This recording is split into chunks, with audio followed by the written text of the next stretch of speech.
The importance of providing customer satisfaction through quality work cannot be overstated.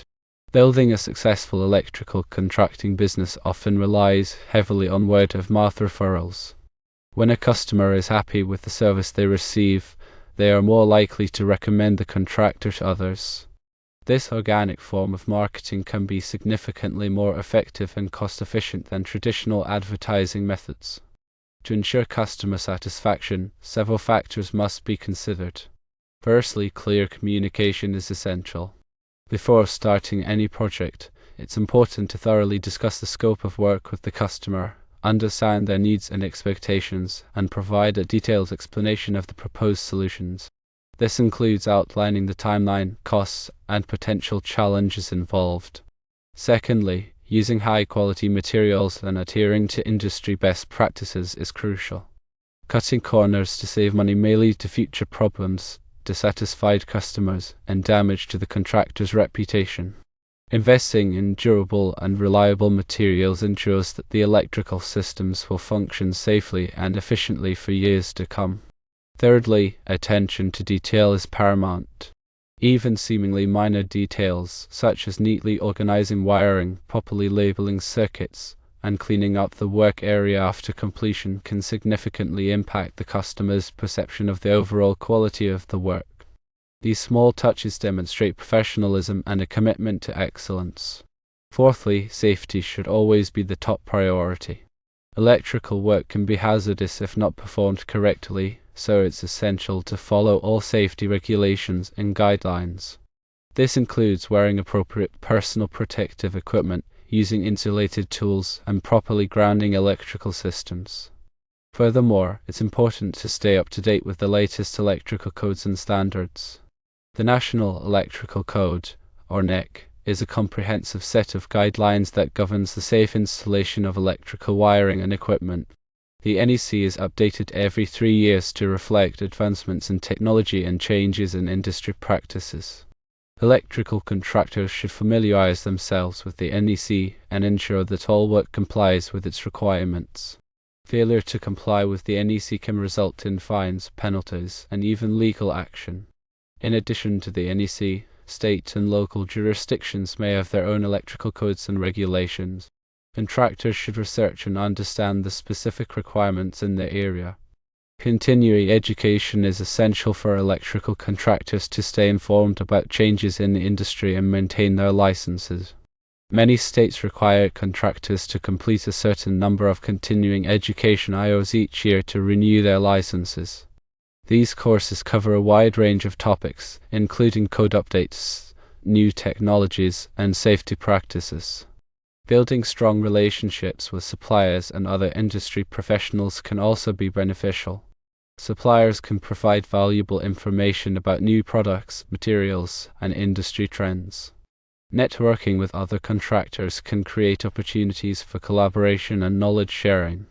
Another important aspect of being a successful electrical contractor is effective business management. This includes creating accurate estimates, managing cash flow, and maintaining proper insurance coverage. Developing a solid business plan can help contractors set goals, track progress, and make informed decisions. Estimating electrical work accurately is essential for profitability. Contractors should carefully consider all costs associated with a project, including labor, materials, and overhead expenses. It's also important to factor in a reasonable profit margin. Using software tools and databases can help streamline the estimating process and ensure accuracy. Managing cash flow is crucial for the financial health of any business. Contractors should track their income and expenses carefully and develop a budget to manage their finances effectively. It's also important to establish credit lines with suppliers and maintain a healthy working capital. Insurance is another essential aspect of business management. Electrical contractors should have adequate insurance coverage to protect themselves from liability in case of accidents, injuries, or property damage. Common types of insurance coverage for electrical contractors include general liability insurance, workers' compensation insurance, and commercial auto insurance.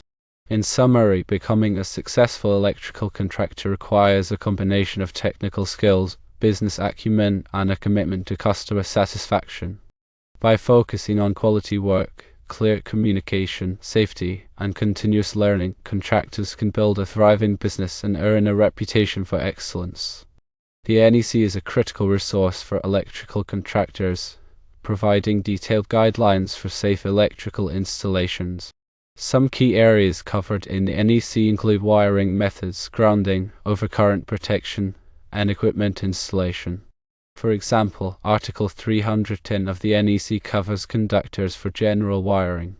It specifies the types of conductors that are permitted for different applications, as well as the ampacity of conductors based on their size and insulation type. The NEC also addresses grounding requirements, which are essential for preventing electrical shock hazards. Article 250 of the NEC outlines the requirements for grounding and bonding electrical systems. This includes grounding electrode systems, equipment grounding conductors, and bonding of metal enclosures. Overcurrent protection is another critical aspect of electrical safety. Article 240 of the NEC covers overcurrent protection devices, such as circuit breakers and fuses. These devices are designed to protect electrical circuits from overload and short circuits. The NEC also provides guidelines for the installation of various types of electrical equipment such as lighting fixtures, receptacles, and appliances. These guidelines are designed to ensure that equipment is installed safely and correctly. Staying up to date with the NEC and other industry standards is essential for electrical contractors to provide safe and reliable electrical services. Here are some additional important topics for electrical contractors. Firstly, understanding voltage drop is crucial for designing efficient electrical systems. Voltage drop occurs when the voltage at the end of a circuit is lower than the voltage at the source. Excessive voltage drop can cause equipment to malfunction and reduce energy efficiency. The NEC provides guidelines for calculating voltage drop and recommends limiting voltage drop to a certain percentage of the source voltage. Secondly, performing load calculations is essential for determining the appropriate size of electrical services and feeders. Load calculations involve estimating the total amount of electrical power that will be used by a building or facility. The NEC provides methods for calculating both the demand load and the connected load. Thirdly, selecting the correct type of wiring for a given application is critical for safety and performance. The NEC specifies the types of wiring that are permitted for different applications such as residential, commercial, and industrial. Wiring types are classified based on their insulation material, conductor size, and other factors. Fourthly, understanding the principles of electrical grounding is essential for preventing electrical shock hazards. Grounding provides a low impedance path for fault current to flow back to the source, which trips the overcurrent protection device and energizes the circuit. The NEC specifies the requirements for grounding electrode systems and equipment grounding conductors. Fifthly, using appropriate personal protective equipment, or PPE, is essential for protecting workers from electrical hazards. PPE includes items such as insulated gloves, safety glasses, and arc-rated clothing. The type of PPE required depends on the specific hazards present in the work environment. Sixthly, following lockout/tagout procedures is critical for preventing accidental energization of electrical equipment during maintenance or repair. Lockout/tagout involves disconnecting the equipment from its power source and placing a lock and tag on the disconnect switch to prevent it from being turned on. Seventhly, performing regular inspections and maintenance of electrical systems is essential for ensuring their continued safe and reliable operation. Inspection should include checking for loose connections, damaged wiring, and other potential problems. Maintenance should include cleaning equipment, tightening connections, and replacing worn parts. Eighthly, understanding the requirements for special electrical systems such as emergency power systems, fire alarm systems, and data communication systems is important for many electrical contractors. These systems have specific requirements that must be met to ensure their proper operation. Ninthly, staying up to date with new technologies in the electrical industry is essential for staying competitive. New technologies are constantly being developed to improve the efficiency, safety, and reliability of electrical systems. Tenthly, developing strong communication skills is essential for interacting with customers, suppliers, and other industry professionals. Clear and effective communication can help prevent misunderstandings and ensure that projects are completed successfully. The importance of proper overcurrent protection cannot be overemphasized.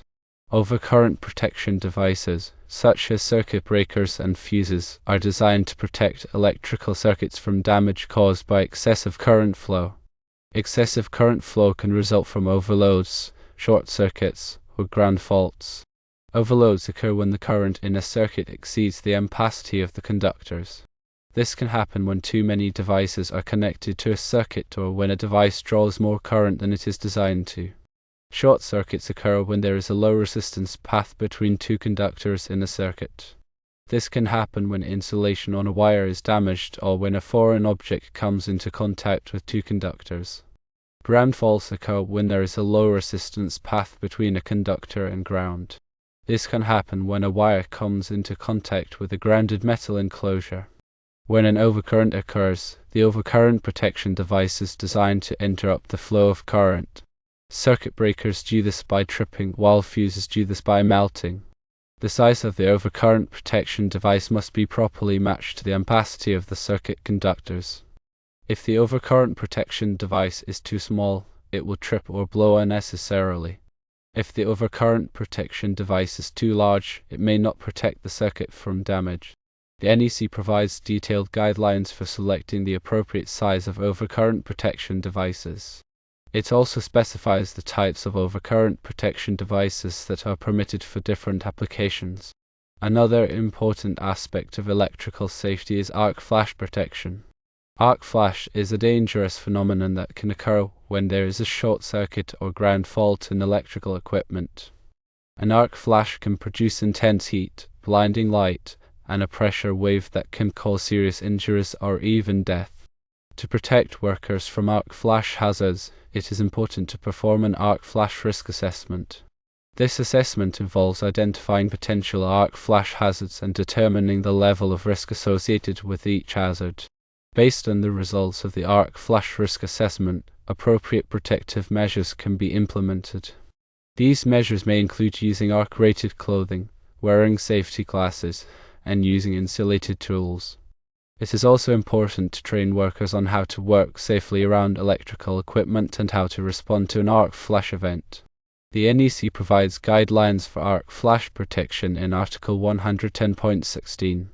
This article requires that electrical equipment be marked with a warning label that indicates the potential arc flash hazard. The label must include information about the incident energy level and the required personal protective equipment. In addition to the NEC, other standards and regulations address arc flash safety such as NFPA 70. NFPA 70 is a consensus standard that provides guidance on electrical safety in the workplace. It covers a wide range of topics, including arc flash protection, lockout/tagout procedures, and safe work practices. Adhering to these standards and regulations is essential for protecting workers from electrical hazards and ensuring a safe work environment.